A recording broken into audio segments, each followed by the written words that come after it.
हर हर महादेव दोस्तों। मैं हूं अर्चना तिवारी। स्वागत है हमारे चैनल ज्ञान की बात विद अर्चना चिंतामणि में आप सभी लोगों का। दोस्तों, शिवलिंग पर क्या क्या चढ़ाने से क्या क्या होता है लाभ। सावन मास में भगवान भोलेनाथ की कृपा प्राप्त करने के लिए, अपने दुखों से अपनी विपत्तियों से छुटकारा पाने के लिए बहुत सारा उपाय बहुत सारे भोले भक्त करते हैं। तो चलिए जानते हैं। सावन आने से पहले आप अपनी तैयारियों को पूरा करें और भगवान भोलेनाथ की सवा महीने 1 महीने जमकर अच्छे से पूजा करें, तो आप अपने पूजा का लाभ उठा सकते हैं, भगवान भोलेनाथ की विशेष कृपा प्राप्त कर सकते हैं। तो चलिए जानते हैं किन किन चीज़ों को अर्पित करने से क्या क्या होता है। आप सेलेक्ट करिए कि आपको किन किन चीज़ों की ज़रूरत है। सर्वप्रथम, सरसों का तेल चढ़ाने से भगवान भोलेनाथ के ऊपर शत्रुओं का नाश होता है।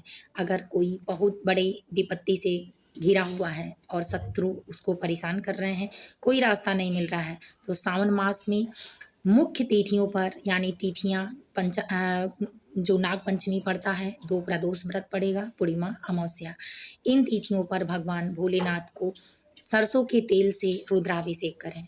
दूसरा, मसूर की दाल चढ़ाएं। किन चीज़ों के लिए? अगर आप कर्ज में डूबे हैं, रास्ता नहीं मिल रहा है, तो मसूर की दाल चढ़ाएं।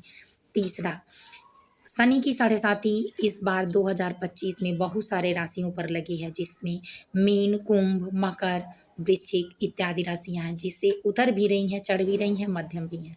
तो इन राशियों के व्यक्तियों को चाहिए कि काला तिल और उड़द का दाल, यानी काले उड़द का दाल भगवान भोलेनाथ पर सवा महीने तक जरूर चढ़ाएं सावन मास में। तो आपको शनि की साढ़े साती, शनि की महादशा और शनि की ढैया से मुक्ति मिलेगा, राहत मिलेगा। दोस्तों, चौथा, अगर आप मनोकामना की पूर्ति करना चाहते हैं, आपकी खुशियों में देर हो रही है, तो आप भोलेनाथ को हरे मूंग की दाल चढ़ाएं। पांचवा, आपकी मनोकामनाएं सिद्ध होने के लिए, अपने घर की खुशियों को पाने के लिए चने की दाल चढ़ाएं। इससे भगवान भोलेनाथ की विशेष कृपा आपको प्राप्त होगी।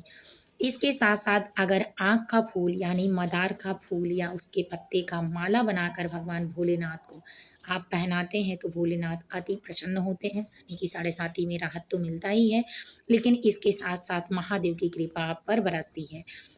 इसके बाद दोस्तों, चावल यानी खड़ा चावल और गंगा जल से भगवान भोलेनाथ का अभिषेक करने से आपके घर में अंधन भंडार की कमी नहीं होती है, माता लक्ष्मी की कृपा मिलती है, भोलेनाथ के समस्त परिवार की कृपा मिलती है। भगवान भोलेनाथ को दूध, दही, शहद, शक्कर का पंचामृत बनाकर एक साथ भोलेनाथ का अभिषेक करने पर धार न टूटे। इसके साथ अभिषेक करने पर और शीतल चंदन से लेप करने के बाद आप अगर मंत्रों का जाप करते हैं, ओम श्री शिवाय नमस्तुभ्यम, ओम नमः शिवाय नमस्तुभ्यम, तो भगवान भोलेनाथ की विशेष कृपा प्राप्त होती है।